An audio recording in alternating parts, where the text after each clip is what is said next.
नमस्कार दोस्तों, आज इस वीडियो के अंदर बहुत ज्यादा इंपॉर्टेंट इशू मैं बताने वाला हूं जो अभी यहाँ पे ऑनरेबल हमारे हाई कोर्ट के सामने देखने को मिला है। बॉम्बे अपना हाई कोर्ट के सामने यहाँ पे एक बहुत बड़ा मुद्दा देखने को मिला है जो आपको सभी वकीलों को समझना बहुत जरूरी है। और जो नए वकील है ना, उन लोगों के लिए ये इशू जानना बहुत ज्यादा जरूरी है। और जो पुराने वकील हैं उनको जानना इसलिए जरूरी है कि वो अपने जूनियर लॉयर्स को इस चीज के बारे में गाइडेंस के तौर पर बता सके। याद रखना, अभी क्या इशू हुआ है मैं आपको पहले क्लियर रूप से एक चीज बता देता हूं कि क्या होता है कि अगर मान लेते हैं कि कोई अपना वकील है और अगर इस वकील को अपना बॉम्बे के अंदर कोई भी कोर्ट में अगर अपनी प्रैक्टिस करनी है या कोई भी केस लड़ने आना है तो इस वकील को अपना बॉम्बे अपना स्टेट बार काउंसिल जो अपनी बॉम्बे एंड गोवा की अपनी स्टेट बार काउंसिल होती है इसके अंदर अपना एनरोलमेंट करवाना पड़ेगा। ये एक मैंडेटरी यहाँ पे एक इन्होंने क्लॉज डाला हुआ है, इसके बारे में भी मैं आपको बात करूंगा, ठीक है। बट मुद्दे वाली बात यह है कि अगर इन वकील साहब को जो मान लेते दिल्ली में, मान लेते यूपी के अंदर, अगर ये अपना बार काउंसिल के अंदर अपना एज एन एडवोकेट एनरोल्ड है कि दिल्ली बार काउंसिल के अंदर, यूपी बार काउंसिल के अंदर, अब इन वकील साहब को अगर बॉम्बे के अंदर केस लड़ने आना है, बॉम्बे के किसी भी कोर्ट के अंदर अगर केस लड़ने के लिए आना है तो यहां पे एक मैंडेटरी कंडीशन बना रखी है कि भाई आप जब भी केस लड़ सकते हो कि आपके पास अपना दिल्ली बार काउंसिल का या यूपी बार काउंसिल का तो अपना एनरोलमेंट है, ठीक है, लेकिन आपके पास केस लड़ने के लिए अपना बॉम्बे की मेंबरशिप होना जरूरी है। अगर आपके पास बॉम्बे की मेंबरशिप नहीं है तो आप केस नहीं लड़ सकते हो। बट भाई फिर ये तो गलत बात होगी, राइट टू प्रैक्टिस करने का मेरा अधिकार का वायलेशन होगा। तो इन्होंने यहां पे क्लॉज और डाल दिया था कि अगर आपको यहां पे बॉम्बे के अंदर केस लड़ने आना है ना तो आप बॉम्बे के किसी दूसरे वकील को पकड़ो, ठीक है, जो कि बॉम्बे स्टेट बार काउंसिल के अंदर अपना एनरोल्ड होंगे और इनके साथ अपना अटैच होके आप अपना केस लड़ने के लिए आ सकते हो। ये एक सीधा तौर पे यहाँ पे बॉम्बे हाई कोर्ट ने अपना रूल बनाया हुआ है। अगर मैं आपको रूल की कॉपी भी दिखाऊं सबसे पहले, हालांकि इस जजमेंट में भी ये चीज मेंशन है, मैं आपको शो कर देता हूं। ये अपने रूल्स बना रखे हैं, ये मैंने आप लोगों के लिए निकाल के रखे थे कि rules frame by the high court under section number 34 clause 1। Section number 34 clause 1 of the advocate act यहां पे अधिकार देता है किसी भी हाई कोर्ट को कुछ भी तरह से अपनी कन्वीनियंस के हिसाब से अगर कोई अपना चेंजेस करने हैं तो वो करे जा सकते हैं। Section number 34 clause 1 of the advocate act 1961 के तहत। इतनी सी बात क्लियर है। अब इसका जो रूल नंबर है ना, रूल नंबर है 653, जो ये हाईलाइट हो रखा है आपकी स्क्रीन के ऊपर दिखाई दे रहा होगा। ये है सारी की सारी कहानी। यहां पे लिखा हुआ है an advocate who is not the role of the advocate with the bar council of Maharashtra shall not appear or act in any court unless he files a wakalatnama along with an advocate who is on the roll of the bar council of the Maharashtra। कहने का मतलब वही मैंने आपको कहानी बताई कि अगर ये वकील साहब है, ये अपना दिल्ली, यूपी या any other state bar council के अंदर अपना एनरोल्ड है और अगर इनको अगर किसी भी बॉम्बे की कोर्ट में अगर केस लड़ने के लिए आना है तो भाई इनको कोई बॉम्बे के वकील को पकड़ना पड़ेगा और ऐसा वकील होना चाहिए बॉम्बे के अंदर जो अपना bar council of Maharashtra and Goa के अंदर एनरोल्ड हो। हालांकि यहाँ पे गोवा लिखा हुआ नहीं है क्योंकि मर्ज हो गई थी बाद में, इसीलिए, ठीक है। तो अगर इनका साथ इस वकील साहब को मिल जाएगा तो ये वकील साहब अपना बॉम्बे के अंदर केस लड़ने के लिए आ सकते हैं। ये साफ तौर पे बोला हुआ है और ये भी बोला हुआ है who is ordinarily practice in such court, ठीक है। और वो वकील को पकड़ना जो उस कोर्ट के अंदर अपना प्रैक्टिस करता हो। कि भाई साहब बताओ कितना ज्यादा स्ट्रिक्ट यहाँ पे इन्होंने ये रूल बना के रखा हुआ है। अब क्या करें, जो रूल है वो है और ये हाई कोर्ट के द्वारा रूल बनाया हुआ है। कितने लोगों को इस रूल के बारे में पता था, एक बार कमेंट बॉक्स के अंदर जरूर बताइएगा कितने लोगों को पता था। ये देखो ये रूल बना रखा है, rules frame by the high court under section 34 clause 1। Section 34 clause 1 of the advocate act 1961 जो अधिकार देता है हाई कोर्ट्स को कि आप अपने हिसाब से भी तोड़ मरोड़ के कुछ नई कंडीशन लगाना चाहते हो तो लगा सकते हो। अब आते हैं वापसी हमारे अपने जजमेंट की तरफ।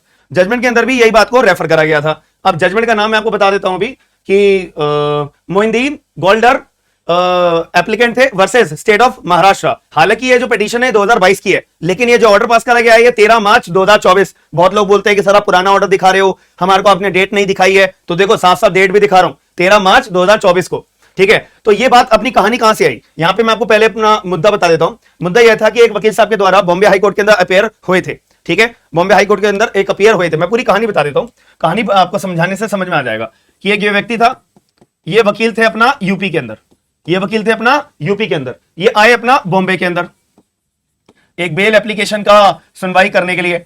इनको क्या चाहिए था, एडजर्नमेंट चाहिए था, ठीक है। बट क्वेश्चन ये आता है कि क्या ये वकील साहब बॉम्बे कोर्ट के अंदर अपना अपियर हो सकते हैं। अगर हम रूल्स के मुताबिक बात करें, भाई इनको अपियर होना है तो इनको किसी का साथ चाहिए होगा। किसका साथ चाहिए होगा, कोई बॉम्बे के अंदर अपना वकील का, और वो वकील अपना बॉम्बे की बार काउंसिल के साथ में अपना एनरोल्ड होना चाहिए। तब ये दोनों का अगर साथ मिलेगा तब ये अपियर होकर अपना एडजर्नमेंट मांग सकते थे। इतनी सी बात है। बट इन्होंने गलती क्या कर दी, इस वकील साहब ने यूपी के अंदर जो एनरोल्ड थे, इन्होंने गलती क्या कर दी, इन्होंने जो एप्लीकेशन फाइल करी थी अपना कोर्ट के अंदर बेल एप्लीकेशन के लिए, एडजमेंट पाने के लिए, हालांकि जो इनकी एडजमेंट थी वो तो रिजेक्ट हो गई।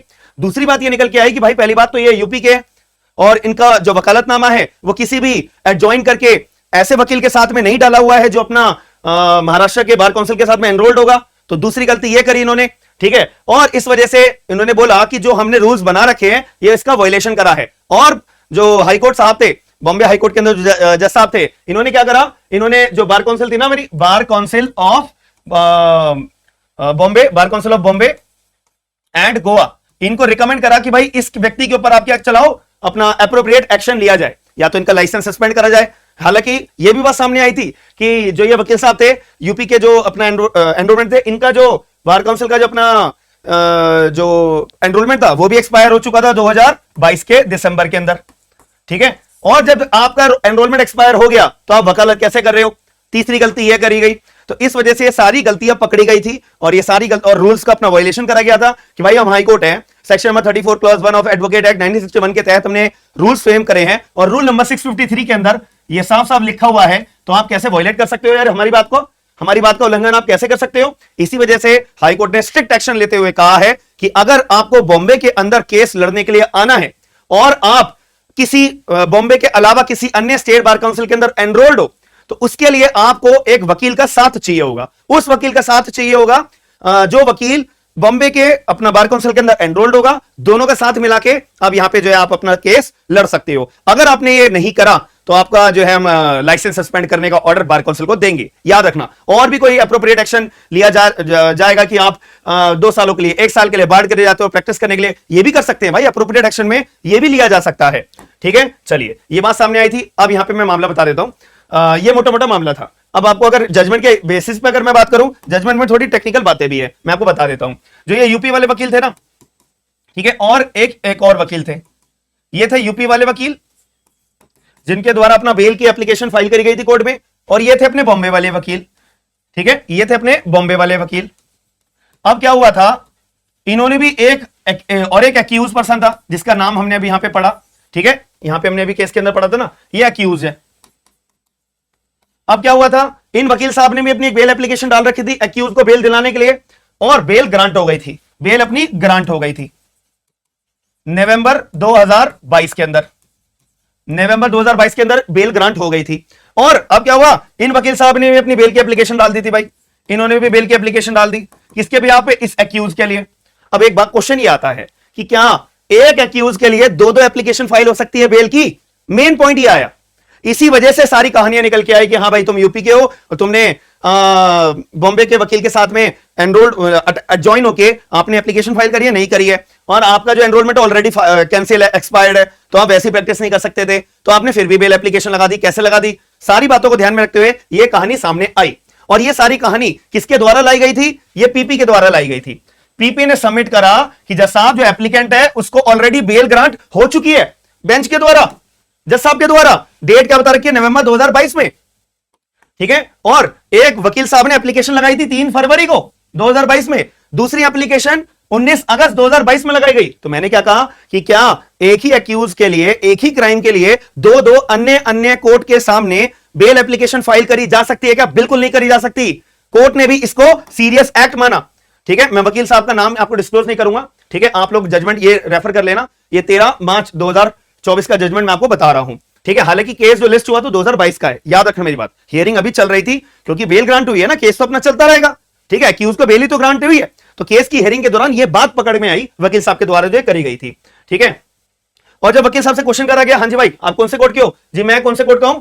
मैं बार काउंसिल ऑफ महाराष्ट्र के कोर्ट बार काउंसिल के साथ एनरोल्ड हो? नहीं हो, ठीक है, नॉट ड्यूली रजिस्टर्ड, ठीक है। और इन्होंने बताया कि आपके पास मेंबरशिप किसकी है? Bar council of Uttar Pradesh की है, ठीक है। और जो ये वकील साहब थे ना जिनकी बात पकड़ी गई थी, इन्होंने ये भी बोला जज साहब के सामने, जज साहब मैं जो है ना हूं तो यूपी बार काउंसिल के अंदर अपना एनरोल्ड, लेकिन मैंने अपनी यूपी से महाराष्ट्र के अंदर अपना ट्रांसफर कराने की एप्लीकेशन फाइल कर दी है। जज साहब ने कहा चलो ठीक है, हम तुम्हारी बात आगे रख देते हैं, प्रूफ दिखाओ, प्रूफ दिखाओ कि तुमने यूपी से महाराष्ट्र के अंदर अपनी एप्लीकेशन फाइल करने के लिए ये बात कर रखी है। तो यहां पे इनके द्वारा कोई भी प्रूफ नहीं दिखाया गया था। He has not tendered any proof weather he has applied for the membership from the Maharashtra, कि मतलब ट्रांसफर करने के लिए इनके पास कोई भी प्रूफ नहीं था। फिर जज साहब के द्वारा बोला गया कि अच्छा आप अपना आइडेंटिटी कार्ड दिखाइए, अपना आइडेंटिटी कार्ड दिखाइए। आइडेंटिटी कार्ड में साफ शो रहा था आप उत्तर प्रदेश के बार काउंसिल के अंदर एनरोल्ड हो, और कोई प्रूफ नहीं दिया है, अपने ट्रांसफर एप्लीकेशन फाइल करी है नहीं करी है, ठीक है, वगैरह वगैरह। ये वकील साहब की डिटेल्स हैं, ठीक है। और तो इस वजह से, और उनका कोर्ट के सामने ये भी बात आई थी कि जो आपका एनरोलमेंट है, ठीक है, वो भी एक्सपायर्ड हो चुका है 31 दिसंबर 2022 को, ठीक है, ये भी गलती सामने आई थी। तो ये सारी बातों को ध्यान रखते हुए, ये सारी बात, और यहाँ पे जो असिस्टेंट पब्लिक प्रोसिक्यूटर थे, इनके द्वारा जज साहब के सामने रूल्स भी फ्रेम करे गए थे। देखो जज साहब, ये रहा रूल जो आपने ही बनाया था, ठीक है, आपने ही बनाया था। क्या रूल है कि अगर कोई वकील है और वो एडवोकेट है बार काउंसिल ऑफ महाराष्ट्र का अगर वो एडवोकेट नहीं है, महाराष्ट्र का बार काउंसिल महाराष्ट्र का अगर वो वकील नहीं है, तो अगर उसको कोई भी बॉम्बे की कोर्ट में अपीयर होना है तो वो ऐसे ही अपीयर नहीं हो सकता। यहां पे बार लगाया हुआ है, अगर उसको अपीयर होना है तो उसको एक वकालतनामा फाइल करना पड़ेगा। वकालतनामा में उन वकील साहब का भी नाम आप मेंशन करोगे जो ऑलरेडी अपना bar council of Maharashtra and Goa के साथ में एनरोल्ड है, ठीक है। ये बात समझ में आ गई। और सब बहुत लोग ये बोलेंगे सर आप बात को रिपीट कर रहे हो। भैया मैं बात को रिपीट नहीं करता, मैं आपको जजमेंट के अंदर जो बार बार बातें बताई हुई होती है ना, उसको पॉइंट आउट करता हूं, ताकि आपको बात अगर पहली वाली में जब मैंने अगर पहली बार बोला होगा, अगर आपको समझ में नहीं आई होगी तो शायद हो सकता है दूसरी बारी में आपको समझ में आ जाए, ठीक है। इसको रिपीटेशन नहीं बोलते यार, इसको एक रिकैप्चुलेट करना बोलते हैं, ठीक है, समझ में आ गई। तो इस वजह से यहां पे कोर्ट ने ऑर्डर करा, ठीक है, और यहां पे कोर्ट ने बोला साइमल्टेनियसली दो डिफरेंट एप्लीकेशन आपने बेल की लगा रखी है, डिफरेंट बेंच के सामने सेम क्राइम के तौर पे डिफरेंट बेल की एप्लीकेशन लगा रखी है। बहुत ज्यादा सीरियस मैटर है, ये बहुत गलत बात करी आप लोगों ने यार, ठीक है। तो इस वजह से इन्होंने ऑर्डर करा, कोर्ट ने अपना ऑर्डर करा था कि यहाँ पे एप्रोप्रिएट एक्शन बार काउंसिल को ऑर्डर करते हैं कि एक्शन जो है यहाँ पे लिया जाए, ठीक है, कि ऑलरेडी बेल ग्रांट हो चुकी है, दोबारा बेल डाली जा रही है और उन वकील के साथ द्वारा फाइल करी जा रही है जिनका एनरोलमेंट है नहीं और एक्सपायर्ड है इनका एनरोलमेंट ऑलरेडी। हमने जो रूल्स बनाए इनका कंप्लायंस करा नहीं जा रहा है। तो इस वजह से आप खुद सोचो, आप अगर जज की चेयर पर बैठे हुए होंगे तो आप क्या फैसला सुनाओगे। आपका यहाँ पे जो अपना पॉइंट ऑफ व्यू है कमेंट बॉक्स के अंदर जरूर बताइएगा कि आप अगर जज साहब के सामने, अगर आपके सामने ये मुद्दा प्लेस होता, ये सब गलतियां सामने आती, आप क्या फैसला सुनाते। तो क्या जो जज साहब के द्वारा एप्रोप्रिएट एक्शन लेने का ऑर्डर पास करा गया है वकील के अगेंस्ट में, क्या वो सही है या गलत है, आप लोगों को क्या राय होगी कमेंट बॉक्स के अंदर जरूर बताइएगा। और वीडियो को लाइक करे बिना बिल्कुल मत जाना। और सबसे इंपॉर्टेंट बात मैं आपको बताना चाहूंगा कि हमारी application smart and legal guidance judiciary के बैचेस चलते हैं। अभी लेटेस्ट हमारा कॉन्स्टिट्यूशन का, लेटेस्ट हमारा फैमिली लॉ का बैच चल रहा है, उसके ऊपर 50% डिस्काउंट की यहाँ पे एक ऑफर लाया गया है, जिसमें आप लोग उस ऑफर को बहुत अच्छे से अवेल कर सकते हो। एप्लीकेशन डाउनलोड कर लो और अगर आप बैच ज्वाइन करना चाहते हो तो कर सकते हो। ये सेल हमारी 23rd, 24th, 25 और 26 हमारी मार्च तक ये सेल लगी रहेगी। तो 50% ऑफ आपको सारे कोर्सेज पे। अगर आपको कोई 8000 से ज्यादा लीगल ड्राफ्ट चाहिए, ठीक है, अगर आपको फैमिली लॉ का बैच ज्वाइन करना है, ठीक है, और अगर आपको जो है मान लेते हैं कोई भी अपना कॉन्स्टिट्यूशन का बैच जुडिशरी का ज्वाइन करना है, आईपीसी का है, सीआरपीसी का है, कॉन्स्टिट्यूशन का है, फैमिली लॉ का है, 8000 से ज्यादा लीगल ड्राफ्ट है और कुछ भी चाहिए, सारी चीज आपको अवेलेबल होंगी। और कोई भी क्वेरी आएगी तो आप हमारे को मैसेज कर सकते हो एप्लीकेशन के ऊपर ही। और अगर आप ड्राफ्ट का कोर्स लोगे ना तो आप हमसे मैसेज करके गूगल ड्राइव का लिंक मांग लेना, ठीक है। चलो हम मिलते हैं नेक्स्ट वीडियो के अंदर। आई होप आपको ये वीडियो के अंदर जो मैंने सेशन लिया है आपको पसंद आया होगा। हम मिलते हैं नेक्स्ट सेशन में। Bye, take care, signing of.